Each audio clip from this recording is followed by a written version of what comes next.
Hello student, pharmaceutical organic chemistry part 2 जिसका subject code है BP301T जो कि बेस्ड है AQ B pharma second year semester 3 के सिलेबस पर।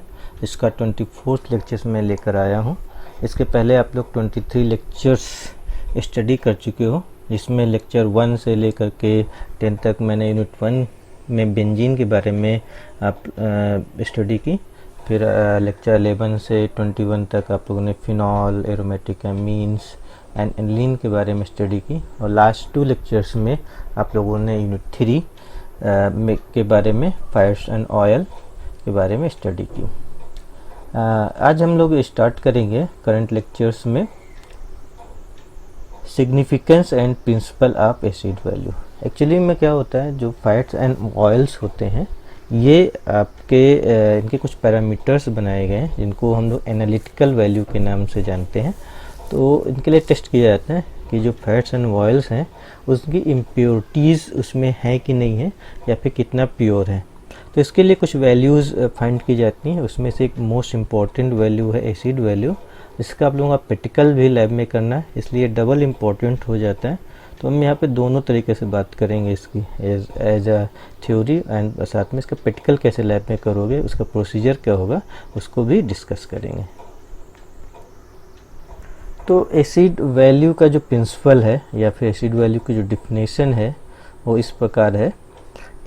Acid value is defined as the number of milligram of QH required to neutralize the free fatty acid present in 1 gram of fats और oil.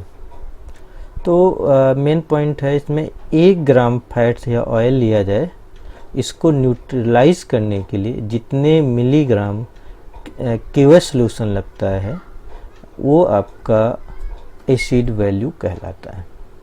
ठीक है, अब question ये है कि acid value क्या करता है और इसमें हम क्या करते हैं। The acid value is determined by directly titrating the fat or oil in an alcoholic medium against standard QH solution। तो एसिड वैल्यू निकालने का जो कंसेप्ट है उसमें हम लोग जो भी फैट ऑयल होता है उसको किसी अल्कोहल में डिज़ोल्व कर लेते हैं, नॉर्मली इथेनॉल में, और फिर उसका टाइट्रेशन कराते हैं QH सोल्यूशन से। तो एक तरीके का ये एसिड बेस्ड टाइट्रेशन होता है जिसमें न्यूट्रलाइज होकर के इंडिकेटर का कलर चेंज हो जाता है। ये इसका शॉर्ट चार्ट फ्लो है। जनरली आपको पता है क्या होता है, ऑयल होता है। ऑयल जब रैंसिड हो जाता है, जैसे पिछले लेक्चर में हमने पढ़ाया था रैंसिडिटी के बारे में।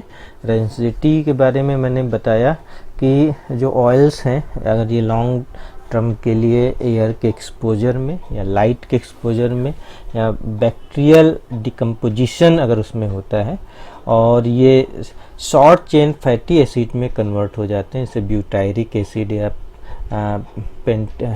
पेंटेनोइक एसिड, तो ये क्या होते हैं, इनमें एक तरीके की स्मेल आती है, फॉल स्मेल आती है, अनप्लीजेंट स्मेल आती है, जिसको हम रैंसिड कहते हैं। तो जनरली एसिड वैल्यू रैंसिड पता लगाने का मेथड है कि कुल, तो जनरली रैंसिडिटी जो है आपका जो है कब जो पता लगाना है कितने % रैंसिडिटी प्रेजेंट है ऑयल में, उसके लिए हम लोग एसिड वैल्यू निकालते हैं। तो ये जब रैंसिडिटी होगी तो ऑयल की हाइड्रोलिसिस होने पर आपके एसिड में कन्वर्ट हो जाता है, शॉर्ट चेन फैटी एसिड में जो स्मेल शो करते हैं। और ये जितने ज़्यादा क्वांटिटी इसकी बनेगी, फ्री फैटी एसिड कह सकते हो। फ्री फैटी एसिड जितना ज़्यादा ऑयल में होगा उतना ही ज़्यादा रैंसिड होगा, उसमें स्मेल उतनी ज़्यादा आएगी और ऑयल का टेस्ट उतना ही ख़राब होगा। तो इसका पता लगाने के लिए क्या करते हैं, जो ये आपका एसिड है इसको इथेनॉल में डिज़ोल्व कर लेते हैं, और इथेनॉल में डिज़ोल्व करने के बाद क्या करते हैं, इसको हम KOH के साथ में टाइट्रेशन कहलाते हैं, और साथ में एसिड में हम लोग फिनोप्थिलीन इंडिकेटर ऐड करते हैं जिसका कलर चेंज हो जाता है। फिनोप्थिलीन जब ये जो ऑयल का मिक्सचर्स होता है जिसमें ऑयल और ये RCOOH दोनों प्रेजेंस रहते हैं, तो उस कंडीशन में ये कलरलेस रहता है। जब KOH से रिएक्शन कराते हैं तो जितना भी RCOOH होता है वो कन्वर्ट हो जाता है potassium salt of fatty acid में, RCOO में कन्वर्ट हो जाता है। तो जैसे ही सारा का सारा RCOOH साल्ट में कन्वर्ट हो जाएगा तो जो फिनोप्थिलीन इंडिकेटर है जो पहले कलरलेस होता है उसका कलर चेंज होकर के पिंक हो जाता है। तो जिस पहले पॉइंट पे ये पिंक होगा उसको ना एंड पॉइंट कहते हैं। इसका मतलब रिएक्शन कंप्लीट हो गई है। ठीक, तो इस तरीके से हम KOH की वैल्यू जितनी भी यूज हो रही होती है उसको नोट कर लेते हैं। एक बार फिर से मैं रिपीट कर दूं, ऑयल में जब डेंसिटी होती है तो उसमें कुछ portion short chain fatty acid बन जाते हैं और इस शॉर्ट चेन फैटी एसिड की KOH के साथ टाइट्रेशन कराने पर potassium salt of fatty acid बनता है। तो KOH को मेजर करके हम लोग एसिड वैल्यू को कैलकुलेट कर सकते हैं। ठीक है, तो आगे देखते हैं कैसे प्रोसीजर कैसे फॉलो करेंगे इसका। तो इसके लिए आप लोग क्या करोगे, सबसे पहले 10 ग्राम ऑफ ऑयल लेना है। रेंसिडिटी जिस ऑयल में है उसके लिए आपको 10 ग्राम ऑयल लेना है कोनिकल फ्लास्क में। फिर इसमें क्या करना है, अप्रॉक्स 50 ml इथेनॉल ऐड कर देना है in it. 50 ml warm ethanol add करना है थोड़ा सा। और उसके बाद क्या करना है, shake the conical flask, dissolve castor. Generally आप चाहो तो ऑयल के स्थान पे कस्टर ऑयल ले सकते हो। यहाँ पे मैंने कस्टर ऑयल का एग्जांपल लिया। To dissolve castor oil in ethanol properly और add phenolphthalein indicator in conical flask. साथ में क्या करेंगे, इसी में 2-3 ड्रॉप फिनोप्थिलीन इंडिकेटर की ऐड करेंगे। जब फिनोप्थिलीन इंडिकेटर ऐड करोगे सॉल्यूशन में, इथेनॉलिक सॉल्यूशन में, तो इसका कलर कलरलेस ही रहेगा, कोई कलर चेंज नहीं होगा। अच्छा, आप क्या करते हैं, दूसरी तरफ 0.1 KOH का सॉल्यूशन प्रिपेयर करते हैं। KOH का 0.1 सॉल्यूशन प्रिपेयर करते हैं और फिल इट इन ब्यूरेट, और इसको क्या करते हैं, ब्यूरेट में फिलअप कर देते हैं। फिर जो आपका कोनिकल फ्लास्क है, titrate conical flask content with KOH solution. KOH solution के साथ में इसका टाइट्रेशन कराते हैं। Record the value of KOH use to एचयू end point light pink colour. और जैसे ही पहला लाइट पिंक कलर आता है, KOH की जो रीडिंग है वो हम लोग मेजर कर लेते हैं। ठीक है, तो ये प्रोसीजर, इसको हम लोग चलो डायग्रामेटिकली समझ लेते हैं कि डायग्राम में कैसे हम इसको शो करेंगे। देखिए यहाँ पे एक हमने कोनिकल फ्लास्क लिया है। कोनिकल फ्लास्क में आपको सबसे पहले क्या करना है, 10 ग्राम ऑफ ऑयल ऐड करना है, जैसे कस्टर ऑयल। ठीक है, फिर इसमें आप इसी में 50 ml वार्म इथेनॉल डाल दोगे और फिर 2-3 ड्रॉप फिनोप्थिलीन इंडिकेटर डाल दोगे। ठीक है, उनको सेक कर लोगे अच्छी तरह से। तो ये आपका एसिड का जो है मिक्सचर तैयार हो गया 50 ml का।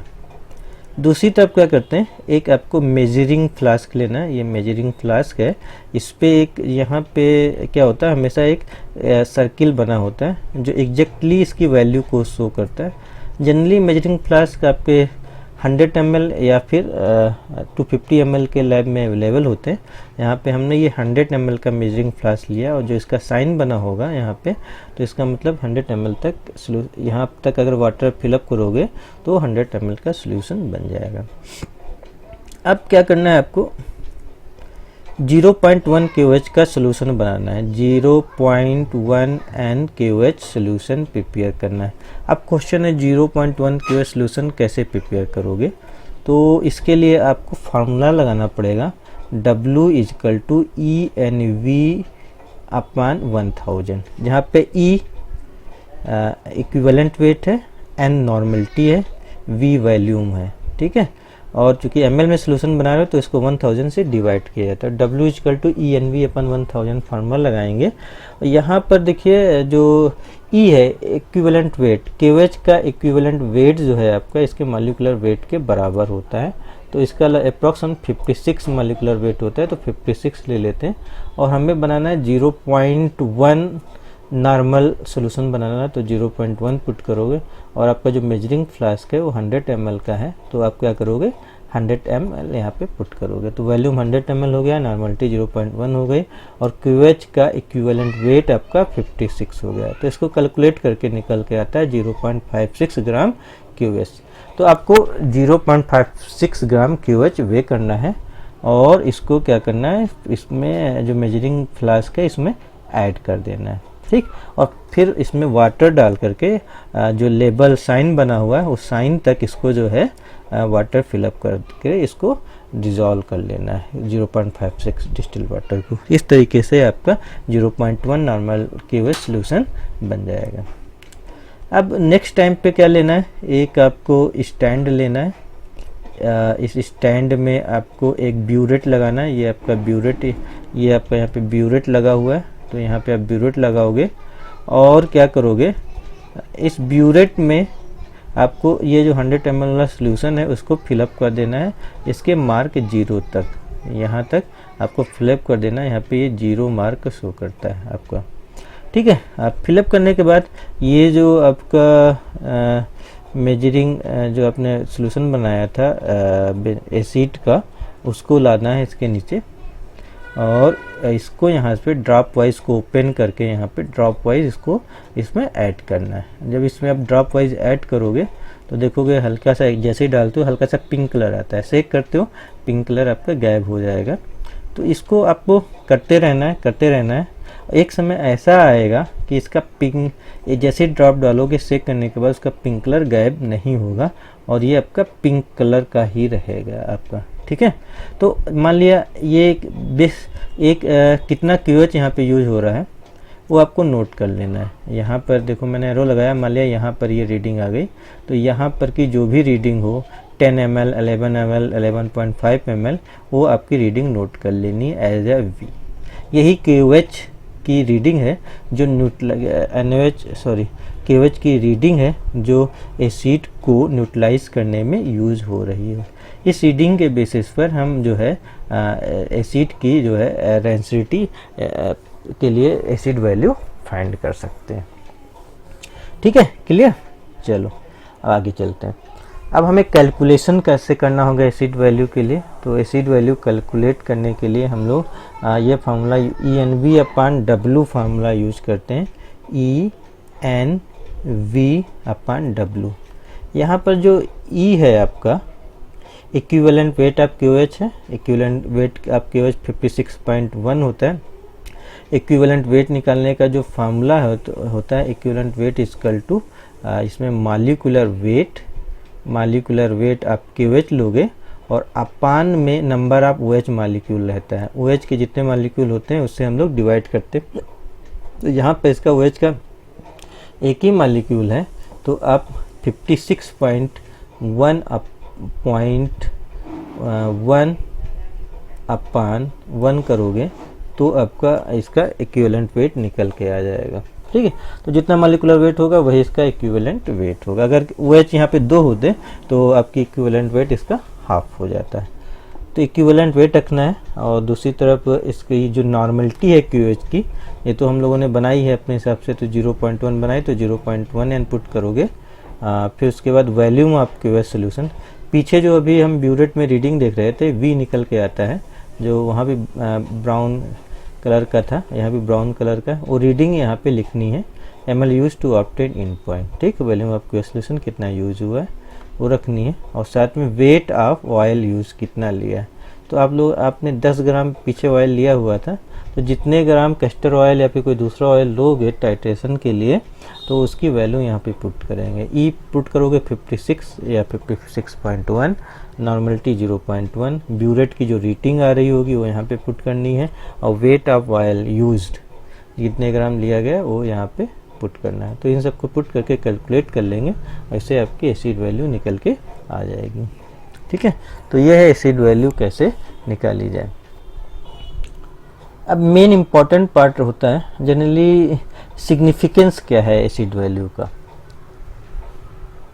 सिग्निफिकेंस है it is use to test rancidity. सब पीछे भी हम लोगों ने बात किया कि रेंसिटी पता लगाने के लिए इसका यूज़ करते हैं, तो यही इसका टेस्ट है। It is use to test of rancidity of fats और oil caused by the hydrolysis of fats an oil due to atmospheric moisture, light और बायोलॉजिकल डिकम्पोजिशन। तो एटमॉस्फेरिक मॉइस्चर, लाइट और बायोलॉजिकल डिकम्पोजिशन की वजह से जो hydrolysis हो जाती है उससे रैंसिड कितना हुआ है किसी भी ऑयल में, उसको पता लगाने के लिए हम लोग एसिड वैल्यू कैलकुलेट करते हैं। तो दूसरी तरफ क्वेश्चन हो सकता है कि रेंसिडिटी क्या होती है। तो rancidity produce fall, unpleasant smelling and fall testing. ठीक, ये क्या होती है, ऑयल में जब फॉल टेस्टिंग और स्मेलिंग आने लगती है तो इसका मतलब जो आपका ऑयल है वो रेंसिड है। जनरली एग्जाम में यहाँ पे 3 पॉइंट आपके इम्पोर्टेंट रहेंगे। एक तो व्हाट इज एसिड वैल्यू, जिसमें आपको डिफिनेशन याद करनी है।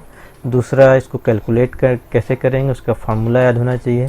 तीसरा, इसका सिग्निफिकेंस क्या होता है वो आपको पता होना चाहिए।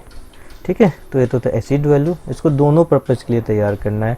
एग्ज़ाम में भी ये पूछा जाता रहता है और साथ में आपके जो प्रैक्टिकल है वहाँ पर भी ये इम्पोर्टेंट प्रैक्टिकल्स कैटेगरी में आता है।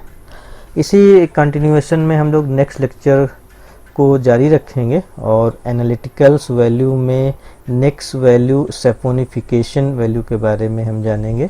इसका सिग्निफिकेंस, प्रिंसिपल और प्रोसीजर को स्टडी करेंगे। तो तब तक पिछले जो 24 लेक्चर्स हैं वो आप लोग रिवाइज करें और परपज़ करें, प्रिपेयर करें फॉर द एग्जामिनेशन पर्पज़। और अभी तक अगर आपने हमारे चैनल को सब्सक्राइब नहीं किया है और लाइक नहीं किया है तो सब्सक्राइब और लाइक करें। ओके, तो मिलते हैं नेक्स्ट लेक्चर्स में।